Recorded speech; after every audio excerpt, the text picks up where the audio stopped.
Bonjour et bienvenue au musée du Palais Lascaris. Je suis Robert Adelson, conservateur de la collection d'instruments de musique anciens et je vous invite à voir les salons du musée avec moi aujourd'hui et je vais vous présenter des pièces de la collection.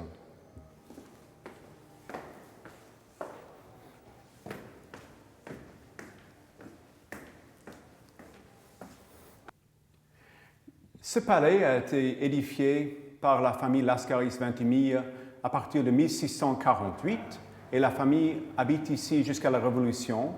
La ville de Nice rachète ce palais en 1942 et peu après, il est classé monument historique. Le palais devient le musée du Palais Lascaris qu'en 1970. Et à partir de ce moment-là, il y avait plusieurs collections qui sont exposées ici. D'abord, la collection d'art décoratif baroque qui sert surtout pour reconstituer un mobilier de l'époque parce qu'après la Révolution, il n'y avait rien qui restait ici de la famille Lascaris et leur mobilier, à part des plafonds peints et les boiseries ici. Donc, il y avait aussi une grande collection d'art et traditions populaires qui était exposée pendant un temps au troisième étage du musée. Et à partir de 2001, la grande collection et la prestigieuse collection d'instruments de musique anciens de la ville de Nice est déménagée ici en 2001. Donc, cette collection devient la collection principale du musée et en 2011, surtout après l'ouverture de plusieurs nouvelles salles du musée, nous exposons une grande partie de cette collection importante d'instruments de musique anciens qui est la deuxième en France pour son importance et pour la rareté de ses pièces. Cette collection, la deuxième en France, nous donne une opportunité d'explorer l'histoire de la musique parce que la musique, c'est l'art le plus éphémère de tous les arts. Si vous pensez aux tableaux, par exemple, ou aux sculptures, dès qu'ils sont créés, ils restent ou ils peuvent rester pendant des siècles. La musique, c'est tout autre chose. Dès qu'on joue la musique, les sons partent, les sons disparaissent. Et les seules choses qui restent de la musique jouée dans le passé sont des partitions qui sont comme des recettes, si vous voulez, avec des rythmes et des notes qu'il faut jouer pour recréer cette musique, mais aussi des instruments de musique anciens qui restent dans les collections privées, dans les musées. Ces instruments peuvent être réveillés, peuvent être joués, si restaurés parfois, pour nous donner une idée de la musique jouée dans le passé, les mêmes sons. Donc, c'est quelque chose de presque magique qui est possible grâce à ces instruments qui sont conservés. Ici, dans la chapelle du Palais Lascaris, nous exposons plusieurs instruments qui sont très liés à la musique sacrée, surtout à l'époque baroque. Et ici, nous sommes devant la pièce la plus ancienne de la collection Gautier. Il s'agit d'une sac-boute. Et une sac-boute, tout simplement, c'est un trombone. La sac-boute, c'est le nom dans le vieux français pour un trombone ancien. Et cet instrument date de 1581. Il a été fabriqué à Nuremberg, qui était un grand centre pour la fabrication des cuivres, des trompettes, des cordes, des trombones. Et cet instrument est estampillé autour et gravé autour du pavillon et autour de l'embouchure avec le nom du facteur Anton Schnitzer, avec la ville Nuremberg et la date de 1581. Cet instrument est certainement l'instrument le plus étudié dans toute la collection parce qu'il reste avec presque toutes ses parties d'origine intactes. Les coulisses qui s'usent rapidement avec un instrument comme le trombone, mais surtout l'embouchure où on souffle une toute petite partie ici au bout qui est très important pour comprendre le son de ces instruments. Et cet instrument, donc toutes ces parties d'origine, est beaucoup étudié et copié. Cet instrument a été joué dans les enregistrements il y a une trentaine d'années et il était très très important pour les débuts de la renaissance de la musique ancienne en France, surtout pour comprendre le son de la musique de Monteverdi, de Bach et toute cette époque. Ici, nous sommes devant une vitrine avec un ensemble d'instruments à cordes qui proviennent surtout du legs Gautier. Surtout ici, au centre, nous avons 3 guitares baroques qui sont parmi les plus rares dans toutes les collections européennes. Des instruments qui datent du XVIIe siècle. Cet instrument au milieu, une guitare baroque de Giovanni Tessler, qui qui date de 1618. Ici, la guitare française la plus ancienne connue qui date de 1645, fabriquée à Avignon. Et ici, un instrument de la famille Vauboham qui date aussi du milieu du XVIIe siècle. Vous voyez que toutes ces guitares baroques sont très très décorées. Aujourd'hui, la guitare, c'est un instrument très courant. Tout le monde joue la guitare un petit peu, ou on les voit partout. Mais au début du XVIIe siècle, ce n'était pas du tout le cas. L'instrument était tout nouveau. Il venait d'Espagne. Et comme tout ce qui était exotique, cet instrument était très à la mode, surtout à la cour de Louis XIV. Louis XIV lui-même jouait la guitare. Et cet instrument, par exemple, a été fabriqué par le grand facteur Vauboham de la cour à Versailles. Donc, ici, vous voyez un instrument qui est décoré avec des incrustations d'ivoire, d'ébène, de nacre. Toute la caisse est fabriquée en écailles de tortue. C'est un instrument splendide et parfait pour la musique aristocratique. Donc, ces instruments ont été joués il y a 20 ans pour les enregistrements que nous passons ici dans les salles du Palais Lascaris. Aujourd'hui, on les considère un peu trop fragiles pour être joués, donc on les expose ici détendus pour éviter la tension sur les tables d'harmonie.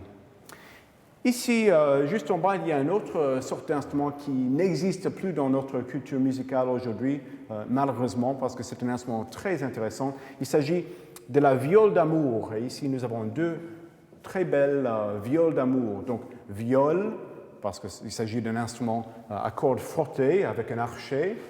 Et les violes d'amour étaient des instruments très à la mode au XVIIe, surtout au XVIIIe siècle. On voit qu'il y a beaucoup de cordes ici sur les violes d'amour. Il y a beaucoup de chevilles ici. Chaque cheville tend une corde. Donc nous avons entre 14 et 18 cordes sur ces instruments.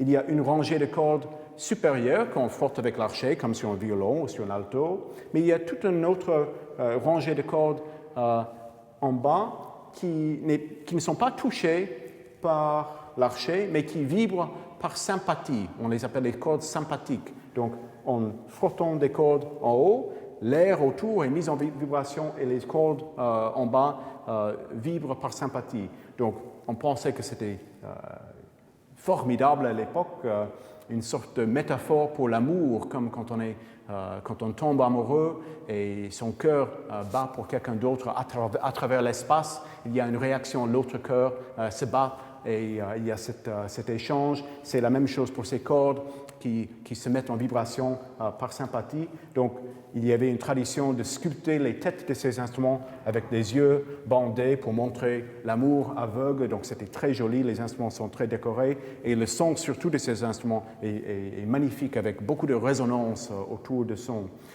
C'est quelque chose que nous explorons ici au Palais Lascaris dans nos concerts. Nous donnons une vingtaine de concerts chaque année dans les salons ici qui sont assez petits.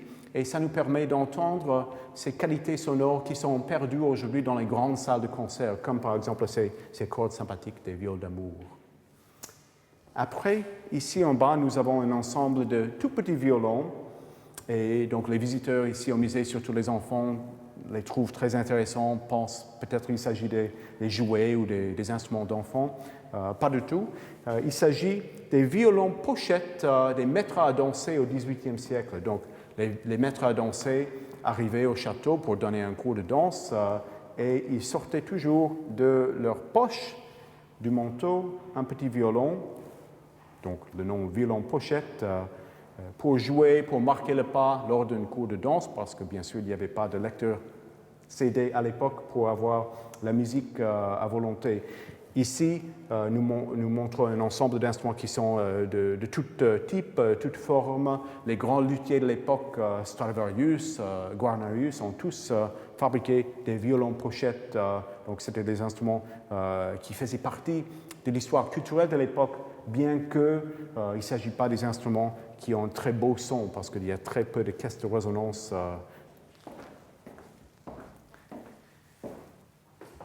Quand on pense à un piano aujourd'hui, on pense à ce grand monstre noir qu'on voit sur les scènes dans les salles de concert. Ce n'était pas du tout le cas dans les siècles passés. Et je dirais qu'au XVIIIe siècle, même au début du XIXe siècle, si on pensait à un piano à Londres ou à Paris, c'était surtout ce genre de piano qu'on aurait vu dans tous les salons et même certaines salles de concert. Il s'agit d'un piano carré, bien que c'est rectangulaire, on les appelle les pianos carrés. Et cet instrument ici a été fabriqué en 1790 à Paris par le grand facteur de piano et de harpe Sébastien Erard. Et cet instrument, qui est en état de jeu et joué ici souvent pour les concerts, nous donne une idée du niveau sonore, des qualités sonores qui ont été très prisées à l'époque. Parce que le piano, surtout à Paris, n'avait pas un grand répertoire de concertos avec orchestre, des grandes sonates. C'était surtout un instrument utilisé pour accompagner un chanteur dans un petit salon comme celui-ci, au Palais Lascaris, un instrument qui aurait pu être substitué par une harpe ou une guitare. Donc il y a un très joli son. Mais ce n'est pas le grand son que nous avons très puissant aujourd'hui. Je dirais que Mozart, quand il a voyagé à Paris en 1778, aurait certainement rencontré des instruments de ce type à Paris. On peut comparer ce petit piano carré avec cet instrument ici qui a été fabriqué par le même facteur dans presque la même année, à la fin du XVIIIe siècle, Sébastien Erard à Paris. C'est un instrument beaucoup plus grand qui ressemble aujourd'hui au moins en forme de nos pianos dits à queue. Mais cet instrument, on ne l'appelait pas un piano à queue au XVIIIe siècle, on les appelait les pianos en forme de clavecin, parce que c'était surtout le clavecin qui était le grand instrument à clavier en forme d'aile, comme cet instrument-ci. Et donc les pianos en forme de clavecin étaient les premiers grands pianoforte à queue à l'époque, qui avaient tout un autre son. Et qui ont été utilisés pour tout un autre répertoire. Donc cet instrument est le plus ancien de ce modèle qui est en état de jeu dans le monde. Et c'est un instrument, ce modèle, qui a été envoyé aux grands compositeurs comme Haydn et comme Beethoven, qui ont écrit des œuvres pour ces pianos. Donc cet instrument est aussi très étudié et très important pour nous de le conserver pour avoir une idée du son qui a été recherché par ces compositeurs pour leurs œuvres en tout début du XIXe siècle. Ici, nous pouvons voir quelques instruments de la famille des vents, donc comme la sac-bout que nous avons vu dans la chapelle. Il y a d'autres instruments à vent qui ont été très liés à la musique sacrée, surtout ces deux instruments très intéressants ici, les serpents d'église. Donc les deux serpents ici sont les instruments comme les trombones qui sont joués avec une embouchure en cuivre. Ce sont les instruments fabriqués en bois mais recouverts en peau pour plus d'étanchéité. Et ce sont les instruments qui ont été joués surtout par des prêtres dans les églises ou dans les petites chapelles où il n'y avait pas d'orgue ou pas d'orgue en état de marche. Et c'était très pratique pour soutenir le chant liturgique dans les petites chapelles. Nous avons d'autres instruments à vent très intéressants, très beaux ici, surtout ce petit trio de flûtes à bec. Et c'est surtout cette flûte à bec qui est la vedette de cette présentation. Il s'agit d'une flûte fabriquée à Nuremberg par la famille Denner au tout début du XVIIIe siècle. Denner, c'était un grand facteur des instruments en bois et c'était aussi l'inventeur de la clarinette. Et au XVIIIe siècle, il y avait une autre clarinette que nous voyons ici couchée en bas de la vitrine, une clarinette qui s'appelle un corps de basset. Donc ça, c'était à une époque, à la fin du XVIIIe siècle, avant l'invention de la clarinette basse. Donc c'était le membre de la famille des clarinettes le plus grave. Et cet instrument qui est en forme pliée pour pouvoir être joué plus facilement, parce qu'il s'agit d'un instrument qui est assez long. C'est un instrument qui a beaucoup attiré Mozart, surtout vers la fin de sa vie. Il aimait beaucoup le son un peu mélancolique de cet instrument, qui avait aussi d'autres associations symboliques, surtout à Vienne et en Allemagne à la fin du 18e. C'est un instrument qui était souvent joué dans les loges maçonniques et c'est un instrument qui était donc très lié à la franc-maçonnerie et beaucoup de rituels, de cérémonies. Mozart lui-même a écrit beaucoup d'œuvres pour les cérémonies de ses frères maçonniques, surtout les instruments comme les clarinettes et les cordes bassées utilisés dans ses œuvres. Donc, c'est un instrument qui, comme la viole d'amour et d'autres instruments que nous avons vus ici, est un peu perdu aujourd'hui dans notre instrumentarium du 21e siècle. On ne joue plus les cordes bassées comme ça, donc c'est un son un peu oublié, mais qui est très très beau. Dans les dernières œuvres de Mozart, dans son requiem, dans l'opéra La Flûte enchantée, il utilise cet instrument surtout pour, encore une fois, montrer les aspects un peu mystérieux de la franc-maçonnerie. Donc je vais vous jouer un petit peu du contrebassé. C'est un instrument qui est un facsimilé d'un contrebassé fabriqué à Vienne à la fin du XVIIIe siècle, qui est conservé dans le musée de Vienne.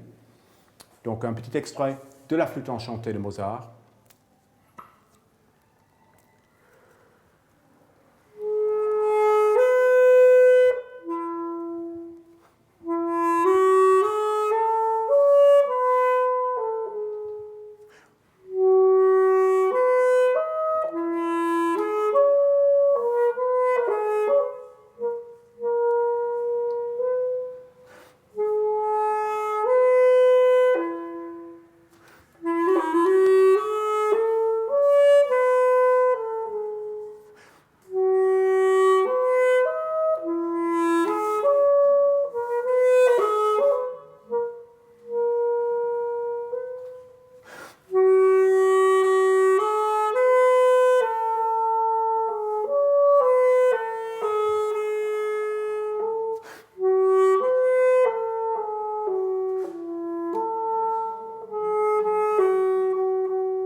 Le contrebassé.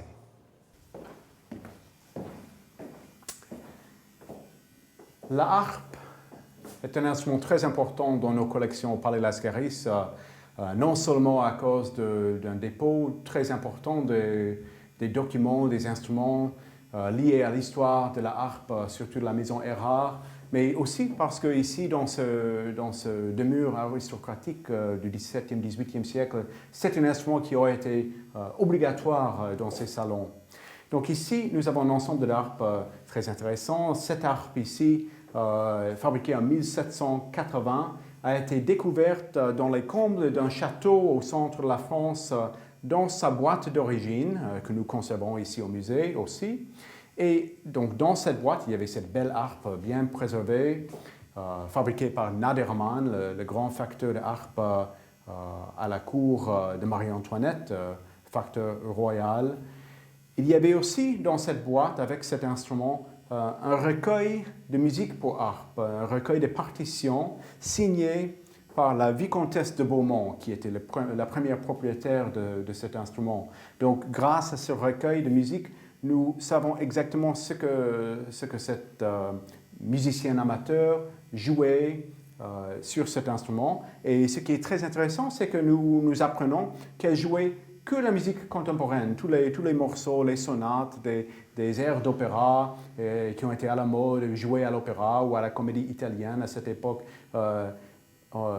se trouvent dans ce recueil et ont été écrites autour de 1790. Donc, comme sur les iPods des adolescents aujourd'hui, il n'y a que la musique populaire de l'époque, pas la musique ancienne.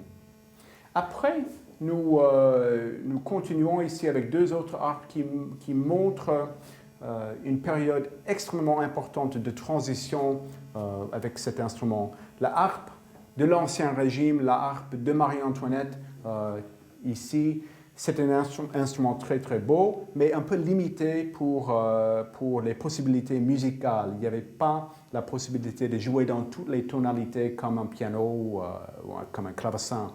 Donc le facteur Sébastien Erard a essayé de trouver une solution de ce problème et nous avons ici deux harpes prototypes fabriquées par Sébastien Erard à la fin du XVIIIe siècle.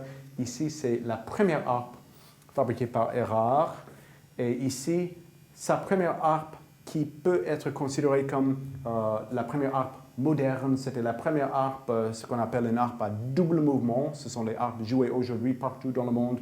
Et c'est une harpe qui peut jouer 3 notes par corde, qui était la grande invention de ce facteur de génie qui a vraiment révolutionné cet instrument comme il avait plus tard pour le piano. Ici, nous sommes dans le grand salon du Palais Lascaris où nous avons des très très beaux plafonds peints avec la chute de Phaéton, les tapisseries qui racontent l'histoire de Marc-Antoine et Cléopâtre. Et ici, un très très intéressant et étonnant clavecin. Cet instrument n'est pas un instrument très ancien, c'est un instrument qui a été fabriqué en 1977, donc assez récemment, mais par un grand facteur et restaurateur des décors de clavecins anciens. Donc c'est un instrument qui prend sa place dans l'histoire, surtout des décors d'instruments et décors de clavecins anciens en France. Le facteur était Pierre Sebiud, qui est décédé il y a 5 ou 6 ans, et dont la famille a fait don de cet instrument au Palais Lascaris. Pierre Sebiud, c'était un artiste, un peintre qui a travaillé dans tous les grands musées d'Europe pour restaurer les décors sur les clavecins anciens et sur les orgues. Et c'était peut-être le premier à redécouvrir les techniques à l'ancienne pour peindre les tables d'harmonie et les caisses de clavecin. Donc, vous voyez sur cet instrument, il y a une partie, c'est plutôt la partie clavecin ici, qui est une copie, une sorte de facsimilé d'un instrument anonyme du XVIIe siècle que Pierre Sebiud avait restauré. Et ici, nous avons toute une autre partie, le couvercle, le piétement, dans un style plutôt moderniste. C'est un instrument que Pierre Sebiud avait fait pour lui-même. C'était son clavecin personnel parce qu'il était claveciniste amateur et ce n'était pas un instrument qu'il avait. Il n'a jamais pensé que ce serait un instrument exposé dans un musée, mais c'est un instrument extrêmement original et qui sonne très très bien, donc un instrument qui est souvent utilisé ici dans le grand salon du musée pour les concerts de la musique baroque. Ici, nous sommes devant deux portraits du facteur Sébastien Erard et l'un de ses chefs-d'œuvre, le pianoforte à double échappement. C'était le premier pianoforte moderne dans l'histoire, fabriqué vers 1928. Donc cette invention qui a tout à fait changé l'histoire du piano, c'est très simplement un moyen de pouvoir jouer plus rapidement les notes sur un piano parce que vous savez, quand on joue une note sur un piano, on appuie sur une touche et il y a un marteau qui frappe contre une corde à l'intérieur. Mais depuis le début de l'histoire du piano, il fallait soulever la touche complètement pour pouvoir rejouer la même note. Donc on ne pouvait pas jouer rapidement la même note, répéter la même note sur un piano. Jusqu'à cette invention de Sébastien Erard, et maintenant on peut appuyer sur une touche d'un piano et tout de suite après que la note est sonnée, le marteau se remet en position de départ et on peut rapidement rejouer la même note sans soulever la touche. Donc c'est quelque chose qui semble très simple, mais en fait c'était juste au début de cette histoire de la virtuose en Europe, le grand siècle du virtuose de Franz Liszt, de Frédéric Chopin.